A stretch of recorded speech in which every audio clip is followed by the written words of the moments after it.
تو ان کے اوپر جو بہت بڑا الزام ہے وہ ہے ان کے بزرگوں کے حوالے سے کہ انہوں نے قیام پاکستان کی مخالفت کی تھی اور کانگریس کے ساتھ ان کے تعلقات زیادہ گہرے تھے۔ مفتی محمود صاحب کے کہ یہ کہنے کو مذہبی جماعت ہے لیکن اس کا الائنس عموماً سیکولر جماعتوں کے ساتھ بنتا ہے۔ کانگریس کے ساتھ تھے، قریب تھے، مسلم لیگ کی بجائے کانگریس کے قریب تھے۔ مفتی محمود صاحب جب تھے یہاں سے میٹرک بھی کیا تھا اور پھر قومی سطح کے سیاست میں آئے تو پھر بھی اپنے والد کے نقش قدم پر ہی چلے کہ وہ ایک سیاسی جماعت کے ساتھ ساتھ مذہبی جماعت اور سیاسی رہنما کے ساتھ ساتھ مذہبی رہنما ہے۔ اعوذ باللہ من الشیطان الرجیم، بسم اللہ الرحمن الرحیم۔ ناظرین، آپ کا ہوسٹ یاسین لاکھ سی نیوز کے پروگرام پولیٹیکل سین میں ہم آپ کو خوش آمدید کہتے ہیں۔ ہمارے ساتھ اسٹوڈیو میں تشریف رکھتے ہیں جبار مفتی صاحب، جو کسی تعارف کے محتاج نہیں ہیں، مچ سینئر جرنلسٹ ہیں، معیشت، دفاع، سیاست، صحافت سب پر بڑی گہری نظر رکھتے ہیں۔ ہم ان سے جانیں گے پاکستان کی ایک بڑی سیاسی یا مذہبی جماعت کے حوالے سے، جمعیت علماء اسلام فے، ان کے بارے میں کہ وہ جماعت سیاسی ہے یا مذہبی ہے۔ دوسری، مولانا فضل الرحمان صاحب پر اور ان کے فیملی پر مختلف الزامات عائد ہوتے رہتے ہیں، آمدن سے زائد اثاثوں کے بارے میں۔ تو مفتی صاحب سے جانیں گے کہ یہ کیا کہتے ہیں ان کے بارے میں۔ السلام علیکم سر۔ جی وعلیکم السلام۔ کیسے ہیں آپ؟ خیریت سے؟ الحمدللہ، بہت سر سب سے پہلے تو ہمیں یہ بتائیے کہ JUI فے مذہبی جماعت ہے یا سیاسی ہے؟ یہ ہمارے وطن عزیز میں چونکہ ایک بات تو پہلی بنیادی یہ ہے کہ پاکستان اسلام کے نام پر وجود میں آیا تھا۔ پاکستان کا مطلب کیا؟ لا الہ الا اللہ۔ اس لیے یہاں مذہبی سیاسی جماعتوں کی گنجائش بالکل موجود تھی شروع سے۔ چنانچہ یہ جمعیت علماء اسلام ہی نہیں، جمعیت علماء پاکستان بھی، جماعت اسلامی بھی، یہ وہ جماعتیں ہیں جو سیاست کرتی ہیں لیکن مذہب کے ساتھ ساتھ۔ تو وہ جماعت اسلامی کسی مسلک یا فرقے کی دعوے دار نہیں ہے، لیکن جو جمعیت علماء اسلام ہے وہ اب فے اس لیے آ گئی کہ سین بھی بن گئی تھی، مولانا سمیع الحق مرحوم ولی، اور یہ فے بن گئی تھی، ورنہ اس سے پہلے تو جمعیت علماء اسلام ہی کہلاتی تھی۔ جب مولانا فضل الرحمان کے والد مولانا مفتی محمود سربراہ تھے اس کے، تو ایک ہی تھی، پھر دو ہو گئیں۔ تو اب خیر بات کرنے کا مقصد یہ تھا کہ یہ وہ سیاسی جماعتیں ہیں جو مذہب کو ساتھ لے کر چلتی ہیں۔ جہاں تک جمعیت علماء اسلام کا تعلق ہے تو ان کے اوپر جو بہت بڑا الزام ہے وہ ہے ان کے بزرگوں کے حوالے سے کہ انہوں نے قیام پاکستان کی مخالفت کی تھی اور کانگریس کے ساتھ ان کے تعلقات زیادہ گہرے تھے۔ مفتی محمود صاحب کے حوالے سے، مفتی محمود صاحب جب تھے تو وہ میں پاکستان بننے سے پہلے کی بات کر رہا ہوں، تب بھی تھے مفتی محمود صاحب۔ جی بالکل۔ تو اس کے بعد یہ ہوا کہ پھر یہ ان کی سیاست میں رخ آیا 70 کے الیکشنز میں، تو پھر یہ نیب جو پھر ANP ہو گئی، اس کے ساتھ قرابت ان کی بڑھ گئی جو ایک سیکولر جماعت تھی۔ تو یہ اس پارٹی کے اندر یہ شروع سے ہی یہ دلچسپ بات ہے کہ یہ کہنے کو مذہبی جماعت ہے لیکن اس کا الائنس عموماً سیکولر جماعتوں کے ساتھ بنتا ہے۔ کانگریس کے ساتھ تھے، قریب تھے، مسلم لیگ کی بجائے کانگریس کے قریب تھے، جی بالکل، اور اس کے بعد پھر جماعت اسلامی یا JUP کی بجائے یہ ان کی قرابت تھی نیب ولی خان کی پارٹی سے۔ جی تو اس لحاظ سے یہ آپ اس انداز میں تو نہیں، لیکن یہ بہرحال مذہبی شخصیات ہیں اور ایک بڑے مسلک کو ریپرزینٹ کرتے ہیں، اور یہ سیاست ان کا اڑنا بچھونا ہے، سیاسی جماعت کے طور پر رجسٹرڈ ہیں، ان کے امیدوار بھی ہوتے ہیں صوبائی اسمبلی میں بھی، قومی میں بھی، سینٹ میں بھی، اس لحاظ سے تو ہے۔ لیکن جہاں تک مولانا فضل الرحمان کا تعلق ہے تو ظاہر ہے انہوں نے ہوش سنبھالا ملتان میں، یہاں سے میٹرک بھی کیا تھا اور پھر قومی سطح کے سیاست میں آئے تو پھر بھی اپنے والد کے نقش قدم پر ہی چلے کہ وہ ایک سیاسی جماعت کے ساتھ ساتھ مذہبی جماعت اور سیاسی رہنما کے ساتھ ساتھ مذہبی رہنما ہے۔ وہ ان کو یہ فائدہ بھی ہوتا ہے کہ بعض سیاستدان جن محافل میں نمایاں نہیں ہو پاتے وہاں مولانا ہو پاتے ہیں، وہ جنازے بھی پڑھا لیتے ہیں، ختم بھی پڑھا لیتے ہیں، نکاح بھی پڑھا لیتے ہیں، تو اس لحاظ سے یہ جو اس طرح کے اجتماعات ہوتے ہیں ان میں بھی وہ نمایاں ہوتے ہیں۔ جی بہت شکریہ۔ اکثر الزامات میڈیا پر اور سوشل میڈیا پر مین اسٹریم میڈیا پر لگائے جاتے ہیں کہ مولانا فضل الرحمان صاحب اور ان کے بچے بھتیجے بھانجے اور بہت سارے ان کے جو خاندان فیملی کے افراد ہیں انہوں نے مولانا صاحب کے حوالے سے بڑے مفادات حاصل کیے. ان سب کے مولانا سمیت آمدن سے زائد اثاثے ہیں. دیکھنے میں ہمیں بھی عام عوام کو بھی نظر آتا ہے کہ وہ بڑی لگژری گاڑیوں کا اور ان کا رہن سہن عام آدمی کی طرح نہیں ہے. وہ ہمیشہ شامل رہے ہیں اشرافیہ میں. تو اس بارے میں کیا کہتے ہیں؟ ایک بات تو میں ایک جنرل بات پہلے عرض کرنا چاہتا ہوں. جی. یہ ہے کہ جب آپ اگر 60s تک کی بات کریں تو 60 کے عشرے تک تو ہماری جو دینی اور مذہبی شخصیات ہیں وہ ملنگ اور درویش قسم کے لوگ ہوتے. اور اس وقت جو لوگ سیاست میں بھی آئے تو یہاں بھی درویشی زیادہ تھی اور سادگی زیادہ تھی. پرتعیش زندگی قریب قریب سے نہیں گزری تھی. جی. میں اس میں ایک غیر مذہبی سیاسی جماعتوں کا بھی ذکر کر دیتا ہوں کہ جیسے پارٹیشن سے پہلے کانگریس تھی اور پارٹیشن کے بعد نیب تھی, ANP جو بن گئی, تو ان کے ہاں بھی اس طرح کی عمارت نظر نہیں آتی. مولانا مفتی محمود مرحوم مغفور وہ بھی ایک مدرس تھے, مدرسے میں پڑھاتے تھے. سیاست میں آئے تو یہاں بھی سادگی ہی اختیار کی.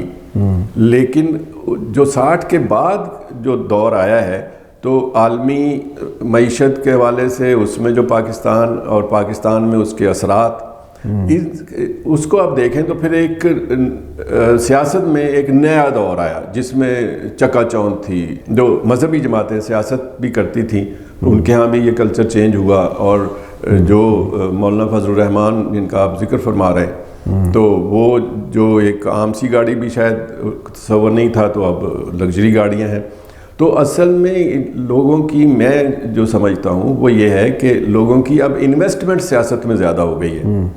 ہر ایک کے ہر جو سرمایہ دار کھل کے سامنے خود سیاست نہیں کر سکتے پیسے والے لوگ, تو وہ پھر سیاست میں کچھ لوگوں کو انویسٹ کرتے ہیں, ان میں سرمایہ کاری کرتے ہیں, ان کو چندے دیتے ہیں. تو میرا خیال یہ ہے کہ جن کو آپ چاہنے والے یا ماننے والے یا مریدین, ان کو آپ جو بھی فالوورز جو بھی شمار کریں, جب ان کے پاس فراوانی آئی دولت کی تو ادھر بھی پہنچنا شروع ہو گئی. تو مولانا فضل الرحمان صاحب سے تو پچھلے دنوں بھی یہ پوچھا گیا بار بار سوال کہ آپ کے ذرائع آمدن کیا ہیں, تو وہ انہوں نے کہا جب ہمیں اللہ دیتا ہے تو آپ کون ہوتے ہیں اعتراض کرنے والے. تو بس اللہ میاں کس ذریعے سے دیتا ہے یہ مولانا خود جانتے ہوں گے. لیکن بہرحال حالات ساری ہی سیاسی جماعتوں کے بہتر ہوئے ہیں. مذہبی جماعتوں کے خاص طور پہ جو بہت سادہ لوگ تھے وہ اب ان کے معیار زندگی بلند ہو گیا, ان کے پاس ایسی چیزیں آ گئیں جن کا پہلے تصور نہیں ہو سکتا تھا. ان میں مولانا فضل الرحمان بھی شامل ہیں. جہاں تک سیاست کا تعلق ہے تو بڑے نباز قسم کے سیاستدان ہیں. وہ سیاست کی حرکیات ہیں ان سے بخوبی واقف ہیں, انہیں پتہ ہے کب کون سا قدم کہاں اٹھانا ہے. تو چنانچہ یہ بات ازر من الشمس ہے کہ ایک عرصہ دراز سے کافی عرصہ تک وہ تقریباً ہر حکومت کا حصہ رہے. تو یہ ان کی مہارت ہے اور یہ مہارت پھر ہر جگہ کام آتی ہے ماشاءاللہ.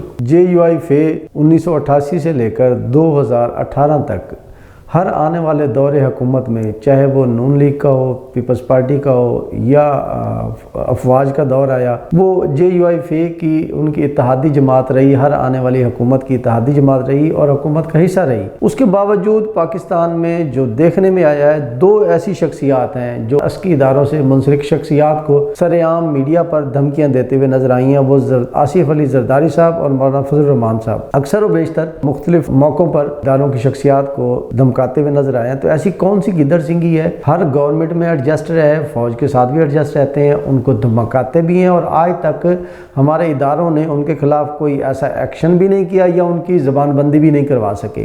ان دو شخصیات کے پاس جادو کیا ہے؟ میں اس کے علاوہ آپ سے ایک بات اور دلچسپ عرض کرنا چاہوں گا سر, کہ ایک زمانے میں جو دینی جماعتیں اور شخصیات تھیں وہ عورت کی حکمرانی کو ناجائز سمجھتے تھے. جی. فتوے تک دیے گئے. اور ایک زمانے میں یاد ہوگا کہ